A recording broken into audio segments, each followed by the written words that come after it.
Everything You Know Is Wrong is brought to you by UReach. Want to volunteer internationally? Take the trip of a lifetime. Eat the world's best tacos in Baja, California, Mexico. Learn to surf in Nicaragua, Central America. Pet a lion in Zambia, Africa. All while doing something amazing to change the world. Housing, water, education. UReach.global is your portal to reach farther than you ever imagined. Student Reach. Coaching for students, resources for parents, student presentations that really change things, trips for students, and more. StudentReach.org is where reaching your potential begins. You can support the show at everythingyounknowiswrong.show/support or patreon.com/everythingyounknowiswrong. Show notes, video, and more at everythingyounknowiswrong.show. Let's do this. Everything you know is wrong.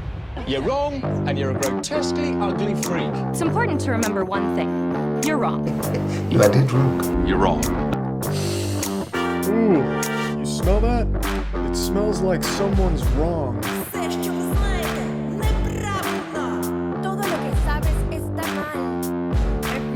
you know is wrong. Everything you know is wrong. Everything you know is wrong.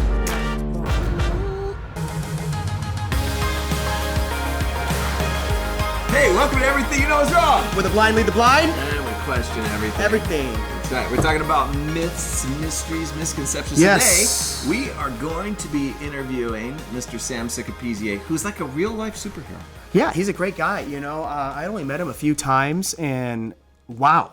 Yeah, and I think the misconception is when you hear Sam in the interview today, you'll think, okay, I could never do anything like that. Sam is just a normal guy. Actually, probably has less connections than you have. Yeah. At least started out that way.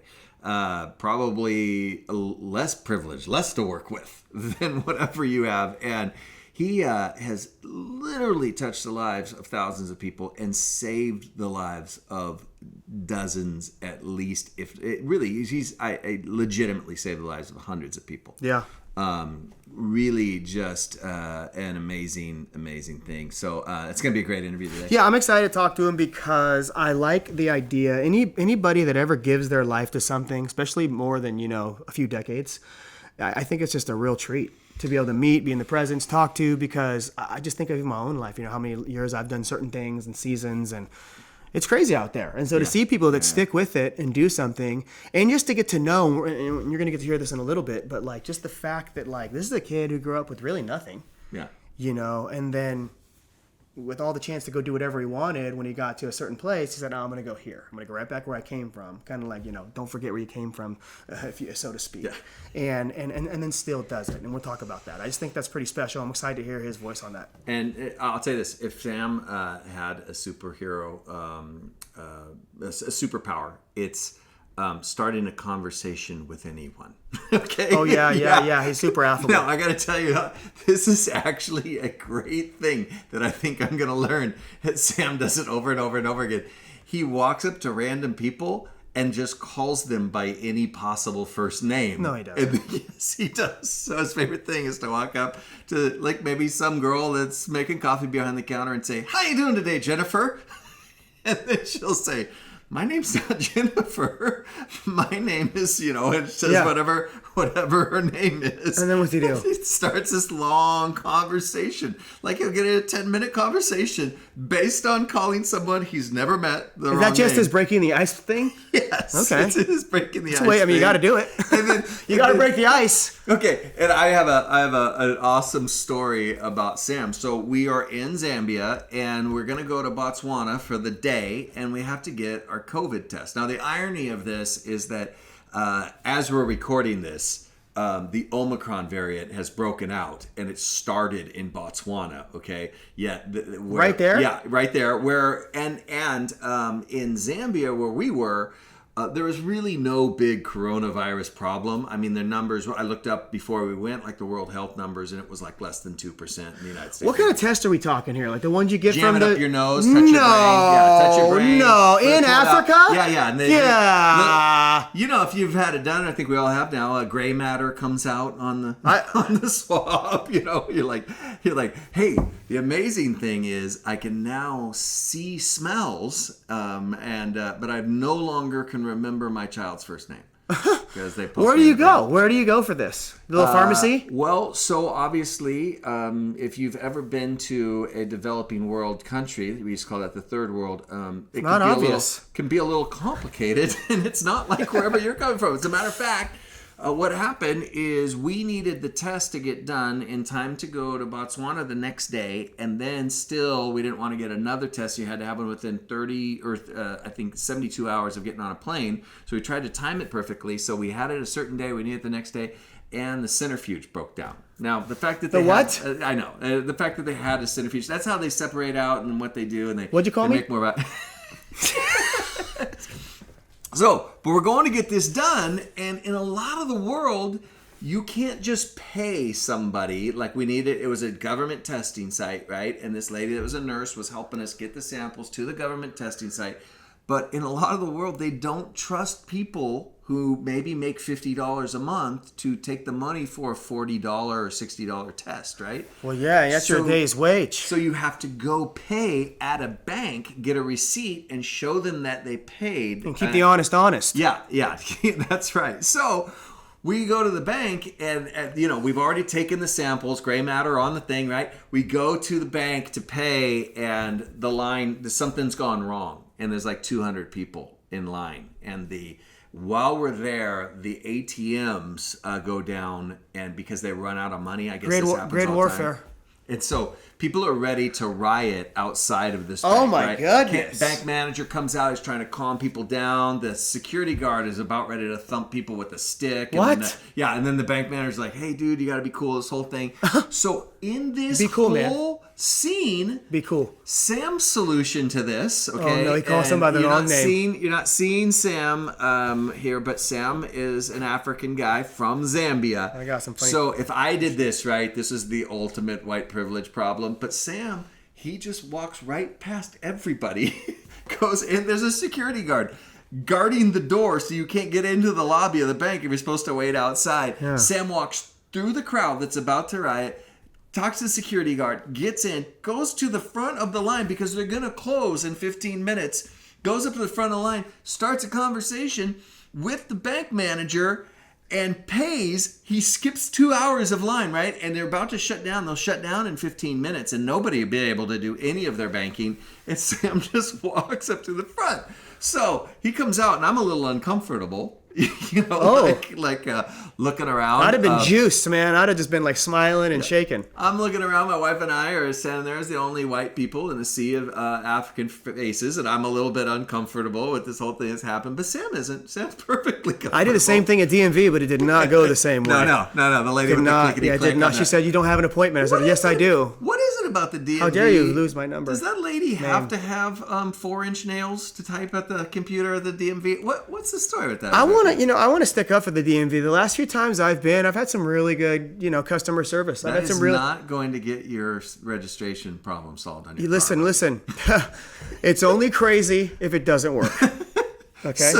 So we get out of there, and Sam's like, "We got to go before these people lynch me, right?" Oh, so he did know. Oh yeah. Oh, so he's a wildin' out there in Africa. He's like, whoa, let's get out of here, right? He's doing the hand signals, like he's the Marines. I don't know the hand. Yeah. You two go this way. I go, yeah. Only from the movies, right? Yeah. So we go out, we get in the car, and we drive to the government testing center. And as we're standing there, this lady comes up. We're waiting because they've gone on lunch, right? Oh, man. And we're paying them extra money to get it done faster, like tipping the guys, which is, you're probably not supposed to do that, but it's the way the world works. They extort you.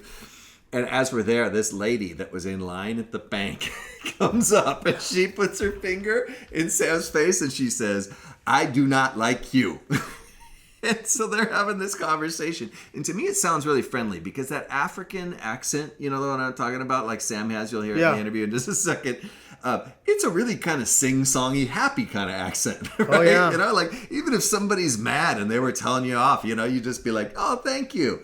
And like it's like the Jamaican accent, It's just, it just sounds happy. Whereas we were on the plane there on Lufthansa, And I'm telling you, the stewardess, the flight attendant could walk up and, be the nicest person in the world. And you feel like Hitler's giving a speech. Oh, my gosh. Accents or something. I don't got time to talk about accents right now, but I'll tell you, I could talk for probably 30 or 40 minutes about it. So this lady is fingering Sam's face. I am mad at you. You were a bad guy. And I'm not kidding, 10 minutes later, They're best friends. They're friends. She's telling him he should run for office and she wants to volunteer at his school. Maybe he should run for office. Sam is one of those guys. What would be your superhero strength, Robbie? I'm fast. Well, it's right in the name. Hey. Yeah. I think I ran probably like a 12-second flat 100-meter the other day. Doesn't it seem like if you were like a movie character, it'd be like they'd introduce the new character. This is Robbie Quick, and you just kind of roll your eyes a little bit. No. And just be like, oh, Robbie Quick, like they always have a name like That's why I never made it. This is Max Goodwell. Maybe it's because the name doesn't sit well on the tongue. Thanks, Jeff, for ruining my life. No, it's awesome. It's over the top, Once I'm done homeschooling my kids, I was gonna start homeschooling somebody else's kids. What's funny though about you, of course, is that when you say you're fast, you're like the world's fastest talker. I can talk fast. And your brain runs so fast, like your mouth can't keep up with it. There's just too many ideas too fast. That's your superhero strength. Yeah. I've never met anybody that said this. When I go, hey, Robbie Quick? I've never met anybody say, that guy, he's boring. Never. Is that what they said? Yeah, no, I've never heard anybody say that. Hey, what are they saying about me? Hey, what are they saying about me, Jeff? Hey, that's what they didn't say. What were they saying though? Say it to my face. How secure are you? In. You ever wonder that? What people say? No, that's a good joke. Yeah. I said I'm in. Secure. Come on. Oh. At least give it like a snicker. You know what I mean? Like a courtesy laugh or something. So you are insecure. Yeah, I just said it. You just asked me how secure, and I said in. You need secure. the affirmation of that. That's why I'm a good communicator. You ever wonder that though? Like what people say about you behind your back? My wife is not always anymore. saying, I don't wonder anymore. I just don't care anymore. I'm just too tired. My wife says all the time when we're talking about somebody, and we're like, "Oh man, that guy is so tall and skinny," or "Oh, that person." That's me. And she'll say all the time. She'll say, "Do you ever wonder how people describe you, or what people say?" You know what my answer is all the time? Nope. Yeah. I never wonder. Maybe. I'm sure every once in a while someone's giving me like a little funny look or something. I'm pretty sure it would say, if people were describing me physically, they'd say that tall guy with super jagged features, right? Looks like he could jagged, like he could play the villain in a movie. How tall are you? I say 6'2", but I haven't really measured myself in a while. I'm gonna say something, and it's gonna sound offensive, but I mean it from my heart. You could do a mean Gaston, and I think you could hit the nose. I got the chin for it. You got right? the whole. Yeah. I think you got the height, the chin, the hair. Yeah, I share a chin with George Clooney and Brad Pitt. Yeah. The wheels in my head have been turning, Gaston. A dangerous pastime. I know. That was where you were supposed to come in. And anyway, you know what? I feel like Gaston is the protagonist of that story. Yeah. No one fights like Gaston. That's a good one. I love Gaston. All right, hey, let's interview Sam. Hey, listen, you're going to hear an amazing story. You're going to hear about an amazing organization, and you're going to hear about opportunities to jump in, time, talents, or treasures, whatever you got. And so that's if exciting. you want to be a superhero, this is your actual chance. I need a hero. That's you. Sam Sikapizye. Here it goes. All right, here we are with hey. Mr. Sam Sikapizye. Yeah, am I even saying your name right? We've known each other forever. Well, I get confused because it's been mispronounced so many times. I don't even know how to say it myself. Oh my goodness. Sikapizye is good. Sikapizye? Sikapizye. Is it PZA or is it Pizye? Zye. Yeah. They call it Zye. Okay, so there's another syllable there. So I got it right. Say it again. Sikapizye. Ooh, my man Sam Sikapizye. Yeah. Don't you wish you had a cool name? Wait, you do have a cool name. Your name is Quick. It's very fast. Yeah, that sounds like a stage name. I know. It is. Movie name. It is. Yeah, exactly. Coming to a theater near you. Yeah.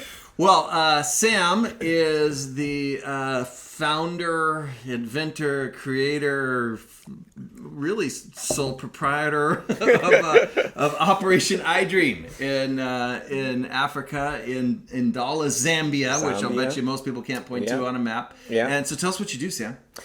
Yeah, my name is Sam Sikapizye. I'm born in Ndala, Zambia, and came to the United States of America 20 years ago. And my wife and I ran Operation iDream.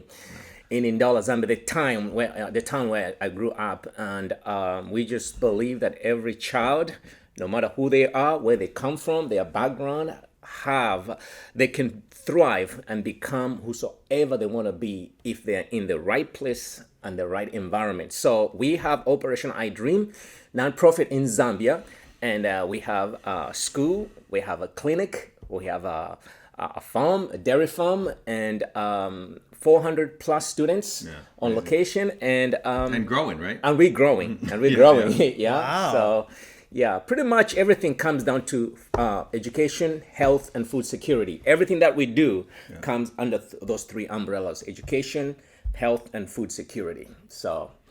Yeah, I mean, super cool. Like, sometimes in the U.S. they talk about schools and they say, like, hey, we're doing a school lunch program and it's the only meal these kids are getting. But really, we have an obesity problem in the U.S. And some of that, I've been working in the schools for 25 years, and that's very seldom true.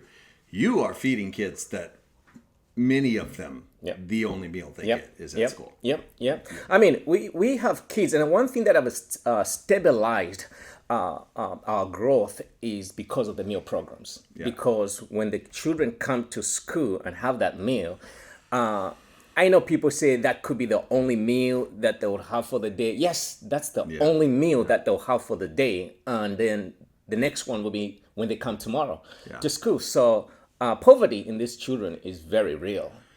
And most of the kids that go to your school, if they weren't going to your school, there just wouldn't be school, right? Nothing.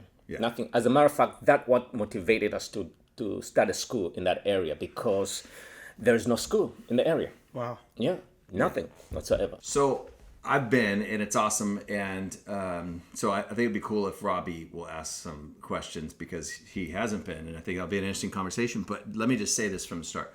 What's happening is completely legit. I've been all over the world, seeing all kinds of things, taken, really close to 10,000 people with me on trips like this. And what's happening here is legit. Not only the kids in school, you've just really cleared a field and built a school in the middle of villages.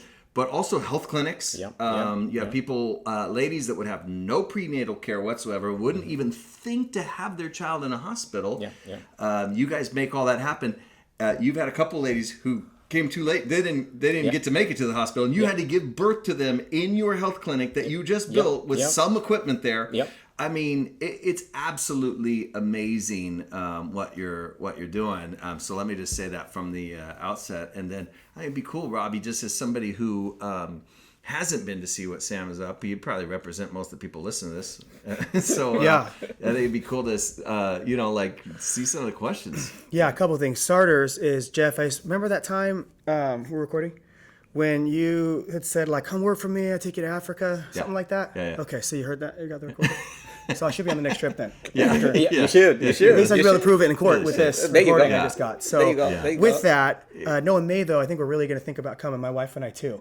Speaking of that, I kind of promised my wife that she could deliver a baby in Africa. Can you help me make that happen? We can make that happen. Here's why. This is like legit. And so I had another buddy who actually went to Kenya, and he came back, and he's like he had no medical experience, and he was going to be a what do you call that? Like when you drive the little cars around and the siren goes off and you pick people up that are hurt. Ambulance driver? What is it called? Ambulance, yes, driver. But a paramedic. EMT. Paramedic. EMT. He was planning to do that, and he's like, I delivered a baby because, it's just different regulations, different rules. And so my wife is a labor and delivery nurse. She wants to be a nurse practitioner with the emphasis in midwifery. And so it'd be cool to give her that experience. And I think maybe we can make it happen. It's amazing. It's amazing. I mean, shortly, just after you left, and I was in the middle of nowhere in the bushes. And then this lady comes running with the baby, running in the bush. Pastor Sam, stop. And then it says, this is your baby.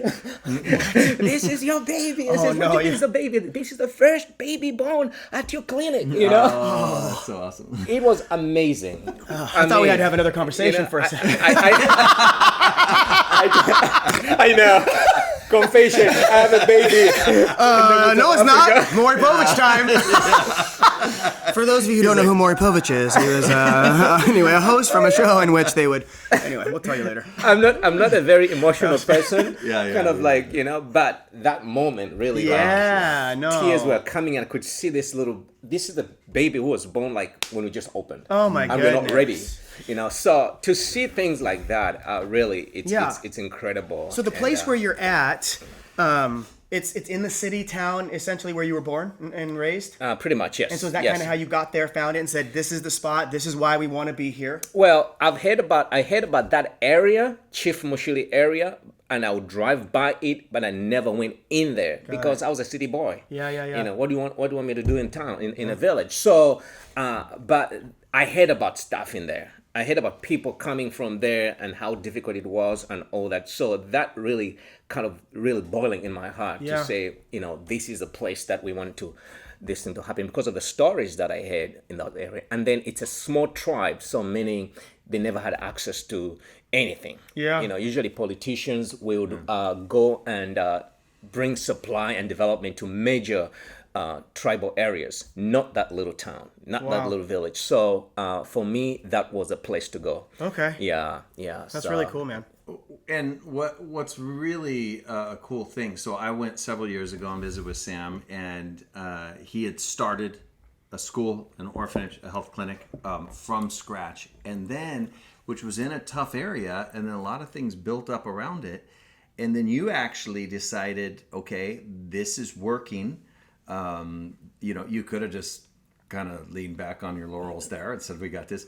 You handed that off and went outside of town even further. Yeah. It started in a place that was even tougher. I mean, we're talking clearing the trees. There's no electricity. Yeah. Another one? Another place? Yes. Yeah. I mean, and we go there too on the trip we're going on soon? Yeah. So, it's absolutely amazing. Wow. That's cool. What led you, like, it wasn't enough that you were already, like Sam, the savior of this one area of town. You're like, that's going. Somebody else can handle that now. I'm going to go out where we got to clear trees and start this. But here's a situation. Right in the city, far, like 2 kilometers, 3-4 miles away from the city, there's poverty. In every city. Right. There's How many poverty. miles for our American listening? Yeah, like, so... I'm joking. For those of you listening, 2 kilometers is not 3 to 4 miles. I was just saying, in general, the area. I'm just kidding. Pretty much, yeah. There's poverty everywhere, right? Yeah. There's poverty everywhere. Yeah. So that will restrict you to even look beyond to help those people because you're seeing poverty within the city limits all the time. So, but again, the stories that you hear about these people out there, there's little children out there, up until you walk there and visit place, and then you see what they're eating, and then you ask the question, where do they go to school? And they're looking at you like, school?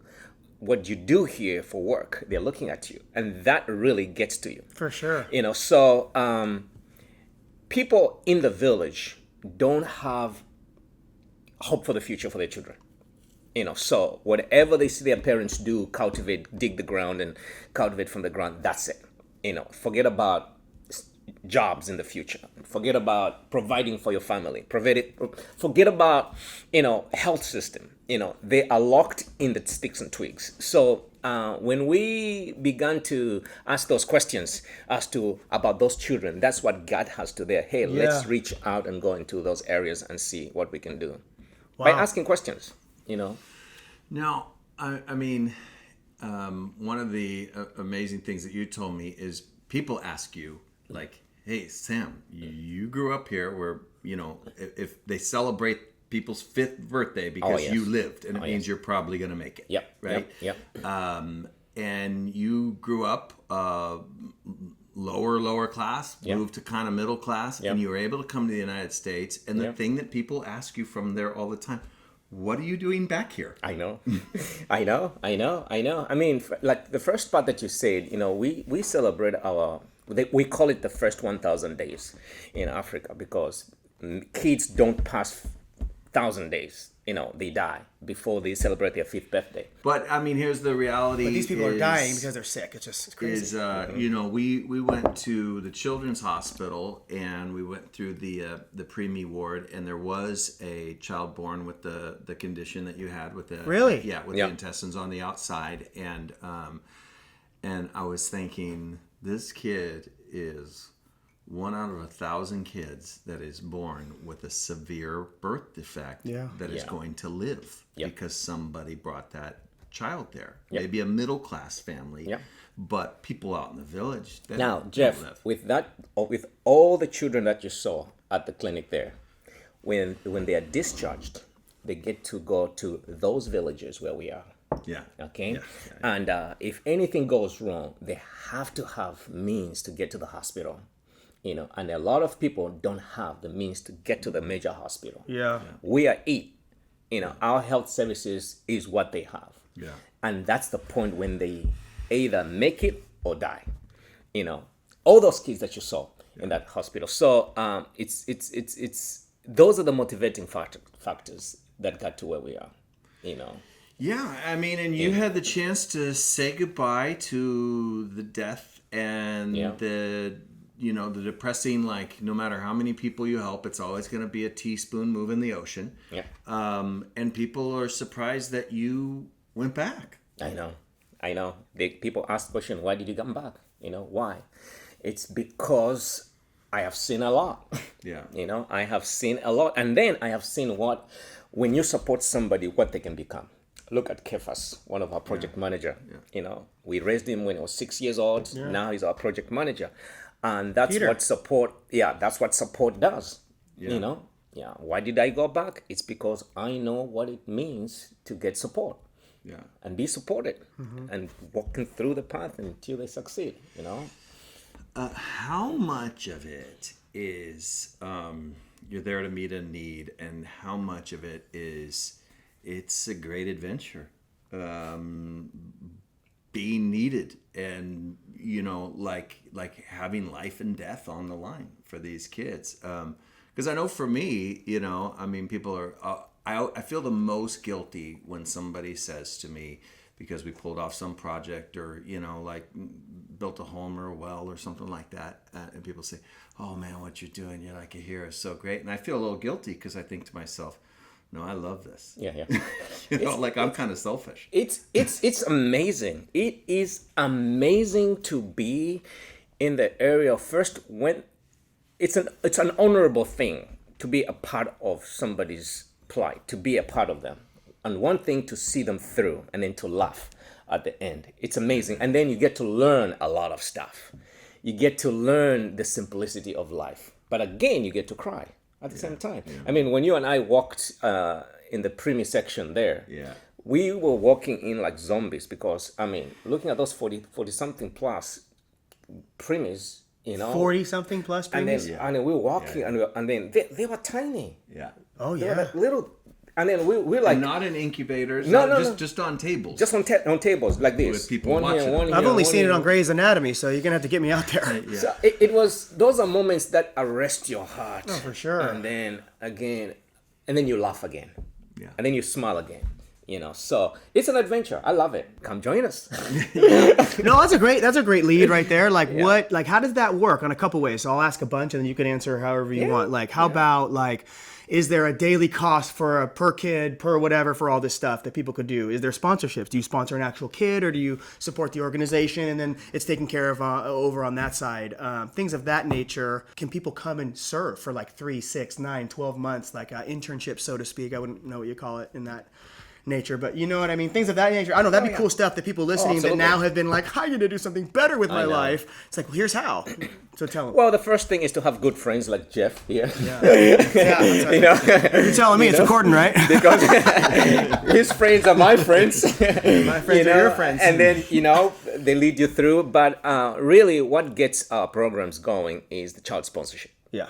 The more children we sponsor, the more we have people come help, that kind of helps that. And secondly, we've got project money, where we have projects that we run and that is needing finances, and then we have people that say, hey Sam, I cannot give you month by month, but I can support to that project. How much do you need?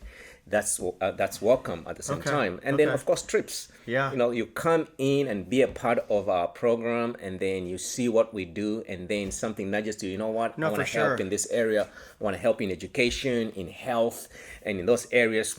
Come on in, and you have a place at iDream.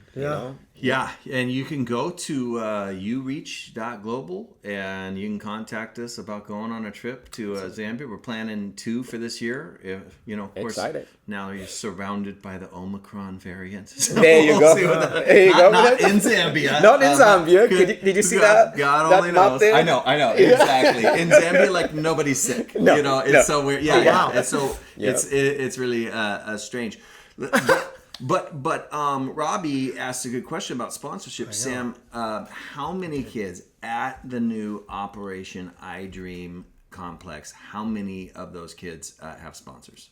Well, we are about 110, 120, and then we have 400, almost 400. Yeah.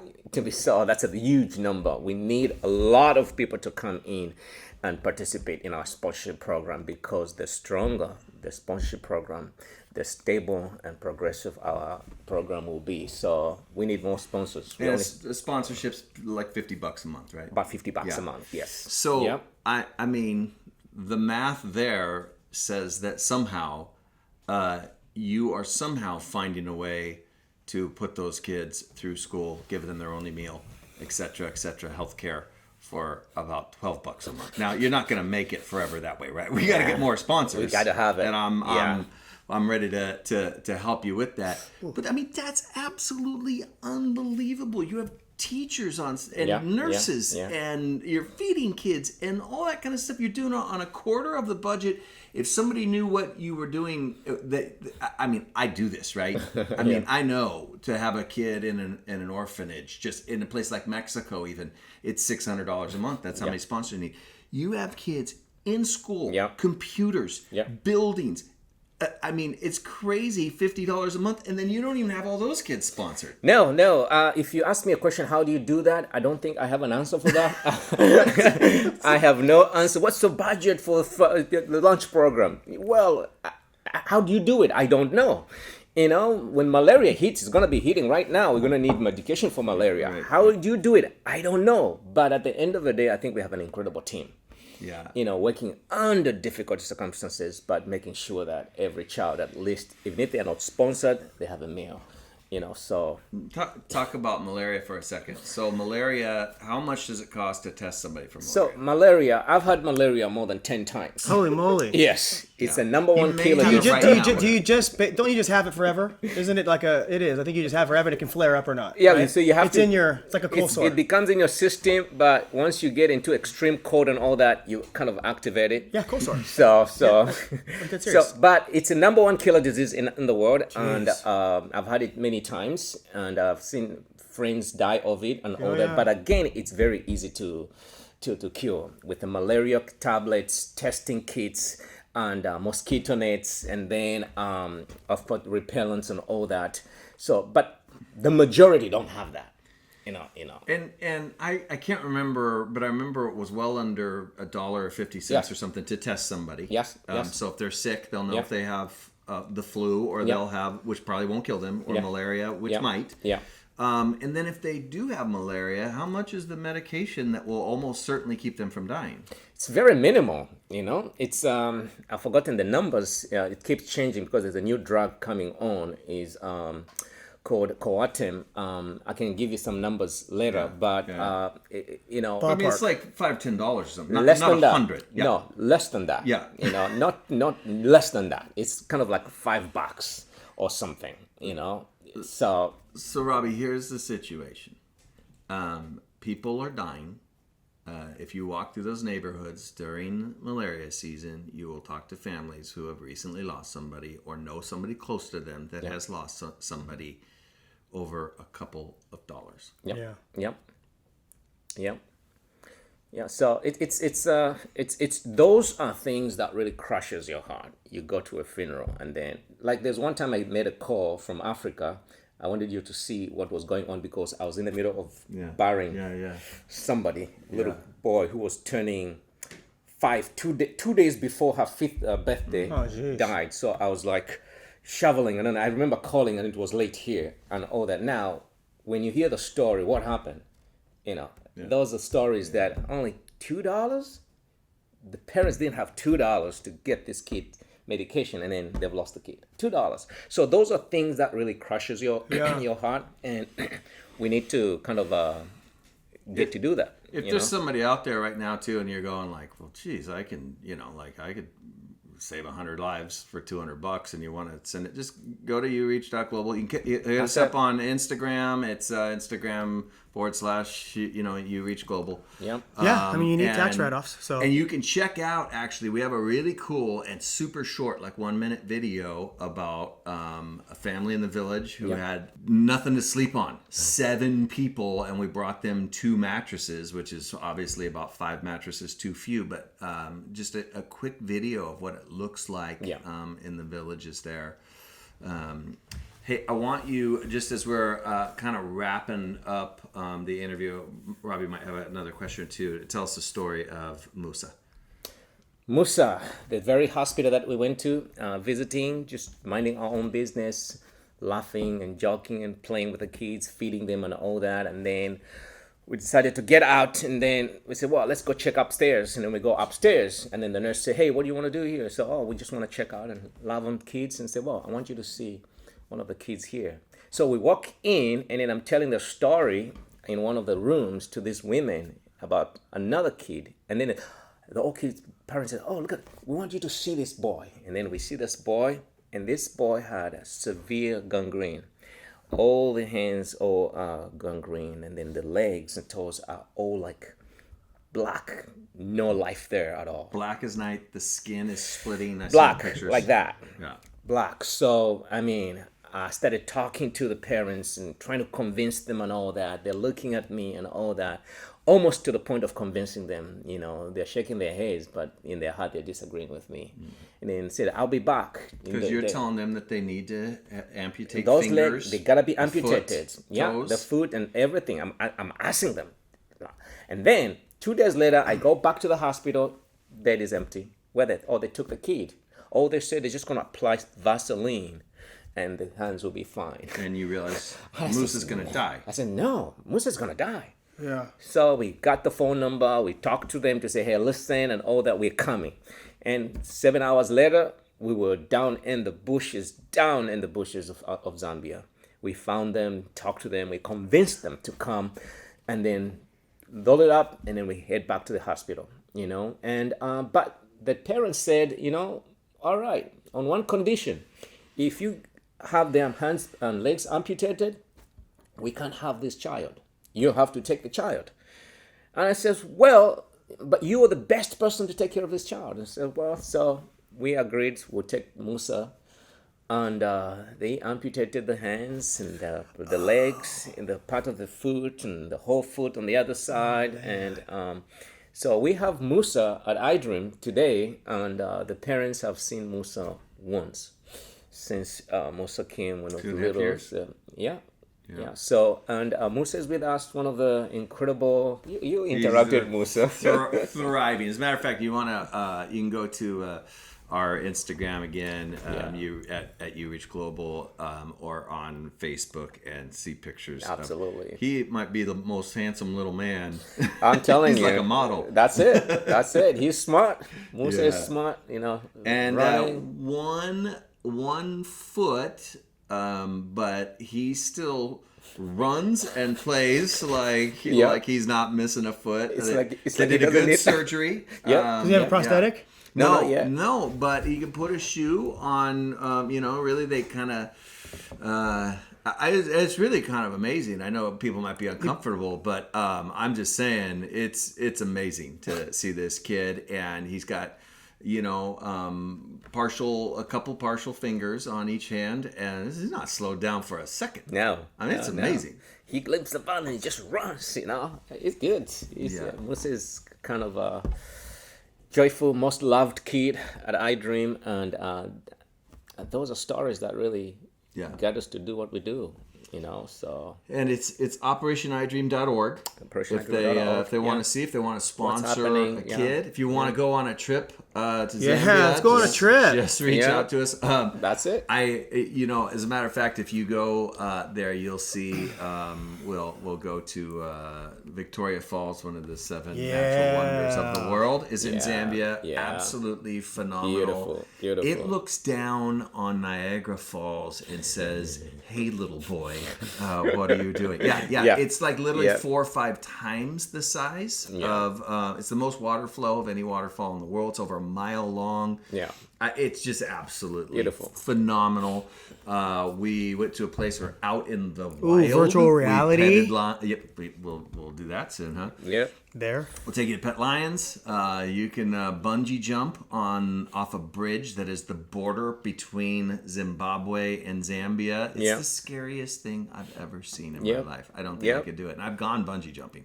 I don't think I could do it. I won't bungee jump.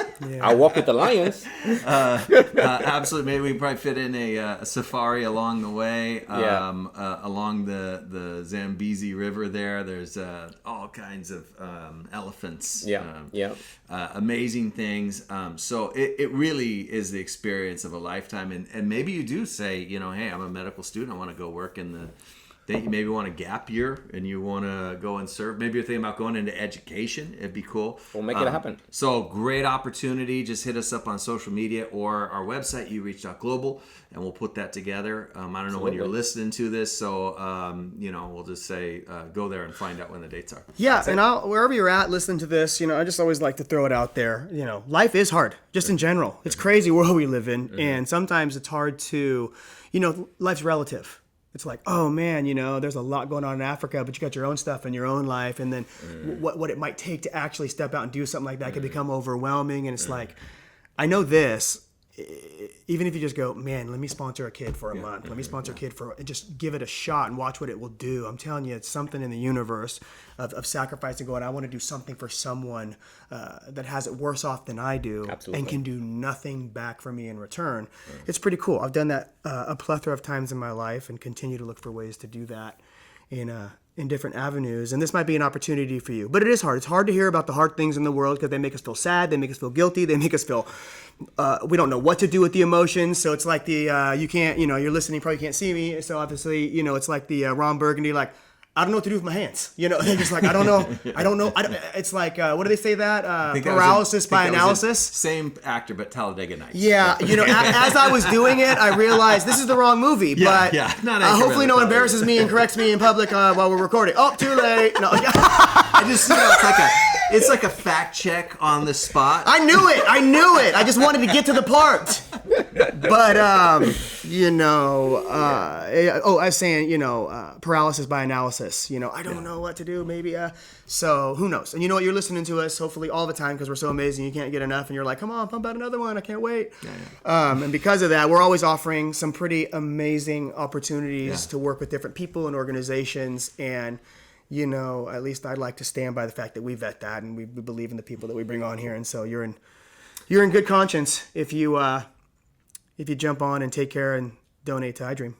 Well, that's right, and realize that Sam is just an incredible example of a normal guy. Now, I will tell you, Sam is smarter than most people. He's probably gotten smarter though because he does this. He didn't start this because he was smarter than most people. He's had to get smarter because there's some problem solving to do. But no one else is the hero of someone else's story. And if you're out there and you say, "Hey, man, I want to be a hero," hey, come hang out. Absolutely. You come to Africa, you'll get to hang out with Sam, and maybe you got a dream for maybe really helping people who are drug addicts in your own hometown or something. But sponsor a child. My wife and I, we do this. Okay, this is what we do, and I'm not cynical about it. It's not for somebody else. We sponsor a child in Nicaragua. We sponsor 2 children at Hope Village in Baja, and we sponsor a child in Zambia because. And soon you'll sponsor a middle-aged man. Africa, so. I sponsor quite a few people, really. Oh, I call myself middle-aged. Oh, and it's true. No, so Great opportunity. All right, Sam, we'll Oh, and we'll be taking, my wife will be leading a medical trip. So if Oh, you're a be doctor, awesome. nurse, she's Oh. going to be leading a trip. They're going to practice You wanna sutures, be a deliver doctor or babies. nurse. And so we're planning that too. If that's no, actually, he's made that whole thing up. But hey, why not? Let's do it. No, do it. So, honey, I'm sorry, but apparently you are now leading a trip Yeah. to Zambia. There you medical go. trip. She doesn't listen to our podcast. I don't think she does. Hey, Sam, we'll leave you with the last word. Let people know how they can be a hero. Well, many people would say, man, I would love to go to Africa, but I don't, what am I going to do? Sometimes they're stuck. They don't know what to do, what they're going to be doing there. They don't feel they have the expertise, what it takes and all that. But listen, you are wired for it. If you are like blank, not knowing what's happening, just step in, come on the trip, and then walk around and hang out. You will find yourself there. Yeah. You just find yourself there, and boom, you will connect. And I've seen a lot of people connect until they take that step, come on the trip, and just be there, And there's no pressure. This is what you're gonna do. No, just hang out. Yeah. And be part of it. And Sam, then just like go we for always it. say, Yeah. if Jeff can make it on a trip, anybody can make it on a I trip. can make it. Remember how we always say that? That's it. That's it. I don't remember you saying that. Oh, if you can do it, I can do it. I told somebody the other day, I said, when I grow up, I want to be just like Sam. Yeah. Whoa. Sam Sikapizye. Feel sorry my for you. hero. You want to be like me? PZA. All right, awesome. Thanks, Sam. Thank you so much. Thank you Thank for having you. me. You're Thank the you. man. Woo! I love that guy. Yeah. He is the happiest guy. I now can picture him walking into the bank and just doing his thing. You can see what I say. When I grow up, I want to be like Sam. Yeah. Yeah. When I grow up, I want to be like you, Jeff. Oh. No, I'm just kidding. That makes more sense since I'm like 12 years older than you. I know. He's like Uncle Jeff. Yeah. Like Uncle Jeff. And I got a couple other jokes, but we're going to wrap this up. Listen, that was great. Hey, I'm going to say it again. If you want to go on a trip, you should figure it out. Make it happen. Call us. We got fundraisers. We got all kinds of things. Right? Yeah, absolutely. And we haven't talked about it a lot. We kind of put the thing up, but hey, people can support this podcast on Patreon. Yeah. Yeah, it's super cool. So if you just go to Patreon and you search for Everything You Know Is Wrong, that's a really long search. But you go to EYKIW. That's right. And you can go to everythingyouknowiswrong.show, okay? And the link is right there. And actually, Wait, something's there? Yeah, it actually. How long is this been up? What episode is this? Wait, you're the web designer. Not me. Oh, okay. Well, Not then me. There's no website. But No, I'm just kidding. No. I will have some thoughts and corrections after seeing it. Now that I know it's real and happening. There is, yeah, links to the other podcast and Okay. show notes and the stuff that we talk about, going on a trip with us or coaching programs for teenagers and all kinds of stuff. You can also a link to our Patreon page where you can support the show, and we're a nonprofit, so everything helps to be helping somebody and doing something awesome. Yeah, so more to come. Excited for the next one. Thanks for joining us, guys. Seriously, hope you're liking it, and we'll keep them coming. That's right. And remember, we know you can be more awesome than you already are. Yeah, so do it. Thanks for listening to Everything You Know Is Wrong. Don't forget to rate the show in your favorite podcast app and tell a friend. It really does help. Visit our sponsors, studentreach.org, ureach.global. Follow us on Instagram at everythingyouknowiswrong.show. Click the links. You can support us there too. And at patreon.com/everythingyouknowiswrong. You can be more awesome than you already are.